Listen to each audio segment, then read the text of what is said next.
Economia Direta. Os assuntos econômicos em discussão na Câmara. Bom, a Receita Federal já liberou o programa para o preenchimento da declaração do Imposto de Renda de 2024 para o exercício de 2023. O prazo final para a entrega da declaração vai ser o dia 31 de maio. E esse é o nosso assunto de hoje aqui no Economia Direta com o economista Fernando Gomes. Oi, Fernando, tudo bem? Bom dia, Márcio. Bom dia aí para todo mundo que nos acompanha pela rádio, pela TV e pelo YouTube da Câmara, né? Perfeito. Bom, Fernando, você já está começando a recolher seus documentos. Você precisa declarar o imposto de renda? Quem mais? Eu preciso, Márcio, e uma das dicas que eu vou dar é exatamente para você reunir essa documentação toda ao longo do ano, deixar em uma pastinha que a sua vida vai ficar muito mais fácil. Pois é, Márcio, chegou a hora, né, do acerto de contas aí com o Leão, todo mundo fica preocupado, correndo atrás de documentos, procurando informações, como você disse, e normalmente uma boa parte dos contribuintes deixa para fazer a declaração na última hora, né? Vamos lá então, quem é que tem que fazer a declaração? O primeiro grupo que tem que fazer a declaração é aquele das pessoas que tiveram rendimentos tributáveis acima de R$ 30.639. Esse valor tem sempre uma pequena atualização ano a ano, né? Ano passado era R$ 28.500 mais ou menos, agora passou para R$ 30.639. Vamos só lembrar aqui para quem nos acompanha o que são rendimentos tributáveis, né? Rendimentos tributáveis são aqueles sobre os quais incide o imposto de renda, são aqueles rendimentos sobre os quais o contribuinte tem que pagar o imposto. Eles englobam aí os valores que uma pessoa recebeu ao longo do ano, como salários e férias aí para quem tem carteira assinada, e engloba também os rendimentos recebidos por quem, mesmo não tendo carteira assinada, recebe valores como prestador de serviço. Lembrando que as aposentadorias e as pensões também são tributáveis e têm que ser declaradas. E tem também aqueles rendimentos extras, né, como renda de aluguéis. Então, quem recebe um aluguel, por exemplo, tem que pegar esse aluguel, adicionar as outras rendas e também tem que declarar. Já que a gente está falando em rendimentos tributáveis, vamos falar aqui também o que são rendimentos isentos e não tributáveis, né? Rendimentos isentos e não tributáveis são aqueles sobre os quais não incide tributação. São aqueles que você não tem que pagar imposto sobre eles, mas também tem que declarar, observado aí um valor mínimo. Que rendimentos são esses, né? Que rendimentos são esses que são chamados de não tributáveis ou isentos? Rendimentos de caderneta de poupança, rendimentos de letras hipotecários, rendimentos das letras de crédito agrícola e das letras de crédito imobiliário, que são as LCAs e as LCIs, que hoje todo mundo usa aí para fazer uma aplicação financeira. Tem também remuneração de fundos imobiliários, quando se aplica em fundos imobiliários na Bolsa. Dividendos de ações também não são tributados. Indenizações por rescisão de contrato de trabalho.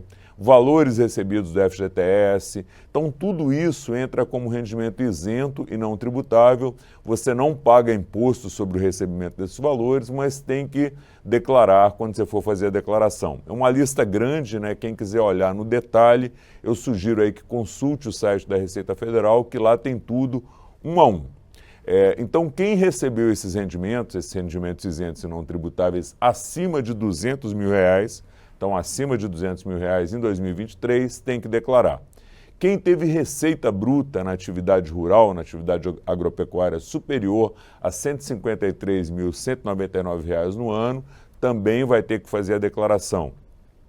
Bens e direitos. Quem tem bens e direitos que somados superam R$ 800 mil, também tem que declarar. Aqui vale um alerta importante, que mesmo que você não tenha tido renda nenhuma no ano, se você tem bens, por exemplo, um apartamento, uma casa, um carro, que somados dão mais de R$ 800 mil, você vai ter que declarar mesmo não tendo auferido renda nenhuma no ano. Então esse é um item independente de renda.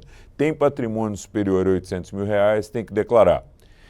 Outro item, quem também tem que declarar é quem movimentou um valor superior a R$ 40 mil na Bolsa de Valores. Então, se você vendeu ou comprou mais de R$ 40 mil em ações na Bolsa, tem que declarar. Dando um exemplo aqui, comprou 20 mil, vendeu 20 mil, tem que fazer a declaração do imposto de renda também. Tem que declarar também quem teve ganho de capital em qualquer mês em 2023 aí na venda de bens ou direitos. Vamos dar dois exemplos aqui. porque ações da Bolsa também são considerados direitos, né? Então, se você fez uma operação na Bolsa, pode ser uma só, e teve um ganho de capital, tem que declarar. Então, por exemplo, se você comprou R$ 10.000 em ações aqui da Petrobras ou do Banco do Brasil e vendeu por R$ 10.500, você teve um lucro aí de R$ 500. Essa operação por si só já cria para você a obrigatoriedade de ter que fazer a declaração na Bolsa. Isso vale para imóvel também. Comprou um imóvel por 100 mil, vendeu por 110, tem que fazer a declaração. Falando em imóveis, você tem aquela isenção do ganho de capital na venda de imóvel quando você compra um imóvel e vende para comprar outro dentro do prazo de 6 meses. Aí você vai precisar declarar também, mas você não tem que recolher o imposto de renda. Então não paga imposto, mas tem que fazer a declaração. Estrangeiro, né? O estrangeiro que mudou para o Brasil em qualquer mês do ano passado e permaneceu aqui até 31 de dezembro, ele também tem que fazer a declaração. Outro ponto, quem quiser atualizar o valor dos bens e direitos que ele tem no exterior com antecipação do ganho de capital, também tem que fazer essa declaração agora. Que é o seguinte, quem tem bens e direitos no exterior não declarava, pode passar a declarar, pagando uma alíquota menor de 8% para regularizar essa situação. E para fechar, quem é titular de trust no exterior também tem que declarar agora. O que é esse tal de trust, né? Trust é uma espécie de conta que o beneficiário dos rendimentos pode ou não ser o titular da conta, né? Então, às vezes você tem direito ao benefício, aos rendimentos e tal, mas você pode não ser o titular da conta. São tipos de investimento feitos no exterior por quem tem muito dinheiro e também usado aí para fins de sucessão familiar, já pensando aí no falecimento. Mas esse é um caso complexo, né? A gente fala disso aí em outra oportunidade. Então esses são os principais pontos, mas que o contribuinte vai ter que declarar. Também eu sugiro que quem quer ver no detalhe, consulte o site da Receita, que talvez tenha alguma coisa um pouco mais detalhada do que o que a gente está citando aqui. Pois é, Fernando, além dessas obrigações, dessas condições que o contribuinte deve observar para fazer a sua declaração de imposto de renda, teve algumas outras mudanças, né, nas exigências da declaração de imposto de renda em relação ao ano passado. O que mais você destaca, Fernando? Pois é, Márcio, essa declaração tem algumas modificações importantes, né, em relação ao ano passado. Que modificações são essas? Primeira, o contribuinte que tem aquela conta no site gov.br, nos níveis ouro e prata, ele tem a possibilidade, não é obrigatório, ele pode fazer ou não, ele tem a possibilidade de preencher a declaração já fazendo uso de uma declaração pré-preenchida. O que é essa declaração pré-preenchida? Quando você entrar lá no programa e começar a fazer a declaração, se você for nível ouro ou prata, vários dados da sua declaração já estão lá preenchidos, como seus dados pessoais, endereço, os bens da última declaração e principalmente fontes de rendimento que você tem. Aí já identifica qual foi a fonte que te pagou, a CGC, qual o valor. Aí você só precisa conferir esses valores, porque a responsabilidade final pela veracidade das informações, por atestar que essas informações são verdadeiras, é sua. Então você entra lá, dá uma conferida, boa parte das informações que você tem que prestar já vão estar lá, conferiu, preencheu, né, já vai estar preenchido, você confirma ali e depois envia a declaração. Outra mudança que teve foi uma atualização nos valores da lista de obrigatoriedades, que são aqueles itens que têm que ser declarados, né? Por exemplo, quem tinha em 31 de dezembro bens ou direitos de valor total superior a R$800 mil, mesmo não tendo renda, tem que declarar, conforme a gente citou aqui nas obrigatoriedades. Esse valor subiu consideravelmente. No ano passado, quem tinha 300 mil de patrimônio tinha que fazer a declaração. Então aqui nessa declaração agora, 2023, 2024, passou de 300 para 800 mil, então deu uma isentada boa aí em muita gente. Outra atualização foi no valor dos rendimentos isentos e não tributáveis, que são aqueles que você não precisa pagar o imposto, mas tem que declarar. O valor mínimo para ter que declarar os rendimentos isentos e não tributáveis agora é de 200 mil. Esse valor ele era de 40 mil em 2023, então multiplicou por 5, né? Aqui também teve uma modificação importante, passou de 40 mil para 200 mil. Então essas são aí as principais modificações que eu vejo, que teve na declaração, Márcio, mas também eu sugiro que todo mundo vá lá, dê uma olhadinha no site da Receita e confira item a item aí o que pode ter ou não modificado. Bom, e Fernando, você aconselhou no começo da nossa conversa que as pessoas já vão guardando ao longo do ano os documentos necessários para fazer a declaração. Quais outras dicas as pessoas podem seguir para facilitar esse processo bem chatinho, né, de preencher uma declaração de imposto de renda? Pois é, Márcio, vamos lá. Antes de dar as dicas, eu queria só lembrar algumas coisas também que são bem importantes aí para quem vai fazer a declaração delas. A primeira delas que você já frisou no início do programa, eu também falei, é o prazo.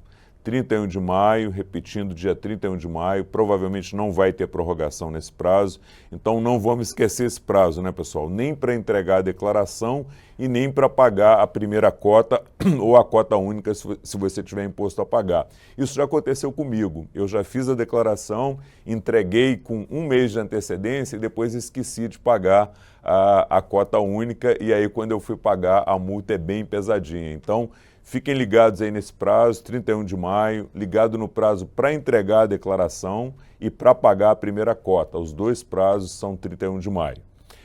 Outra informação importante é sobre o cronograma de restituição, para quem tem direito a receber o imposto, né? Então, as datas para recebimento das restituições vão ser 31 de maio, na mesma data que você entrega e paga a declaração. Quem já tem direito a receber também já sai o primeiro lote no dia 31 de maio. Segundo lote sai em 28 de junho, terceiro lote 31 de julho, quarto em 30 de agosto e o quinto e último lote 30 de setembro. Quem é que tem prioridade no recebimento da restituição? Quem vai receber a restituição primeiro? Primeiro grupo são os contribuintes com idade igual ou superior a 80 anos, depois vem os contribuintes com idade igual ou superior a 60 anos, depois você tem as pessoas com deficiência e os portadores de doenças graves, depois tem o contribuinte cuja maior fonte de renda seja o magistério, são os professores. Então os professores receberam um tratamento diferenciado aí também no direito à restituição do imposto de renda. Aí depois de todo mundo, vem os contribuintes que utilizaram a declaração pré-preenchida ou optaram por receber a restituição por PIX. Esse é um ponto que eu esqueci de mencionar, mas também é uma modificação, não sei se teve no ano passado, mas tem esse ano, que é você informar o seu número de PIX e facilitar também o recebimento aí da restituição. Aqui uma dica importante também, né, que a gente vai falar um pouco mais à frente. Quem tem direito à restituição e declara primeiro, recebe primeiro. Observado aí essa lista aqui que a gente citou. Dicas, né, Márcia? Primeiro já falei, vou só detalhar ela um pouco mais aqui. Talvez não seja mais possível para esse ano, mas fica a dica para o ano que vem, que é você comprar uma pasta, colocar todos os documentos que você tem que usar na declaração nessa pasta, e aí quando chegar a hora de fazer a declaração, você só tem que colocar os documentos em ordem e preencher a declaração. Tudo está ali e fica tudo mais fácil. Segunda dica, não deixa para a última hora. Já começa a fazer a declaração agora, estabelece um prazo para você mesmo e cumpre esse prazo. Não deixa para a última hora e se você tem imposto a receber, dica que a gente já falou no início também, quem entrega a declaração primeiro, recebe primeiro, observado aí, como a gente falou, aquela lista de prioridades. Então é isso, Márcio. Espero que essas dicas facilitem a vida aí de quem nos acompanha aqui com a declaração do imposto de renda. E se permanecer alguma dúvida, podem mandar aqui para o contato da Rádio Câmara, do Economia Direto, que a gente tenta responder aí ao longo da semana. Bom, eu vou fazer melhor, Fernando. Eu vou contratar você para preencher a minha declaração de imposto de renda, tá bom? Já está pré-combinado, só que aí você paga o meu café hoje e eu já te passo tudo. Perfeito. Obrigado, Fernando Gomes, pelas dicas, pelas informações que clareiam o caminho de quem tem que declarar imposto de renda, boa parte da população brasileira. Obrigado por enquanto e a gente se fala na semana que vem. Obrigado, Márcio. Um abração para você, um abração aí para todo mundo que nos acompanha. Até mais.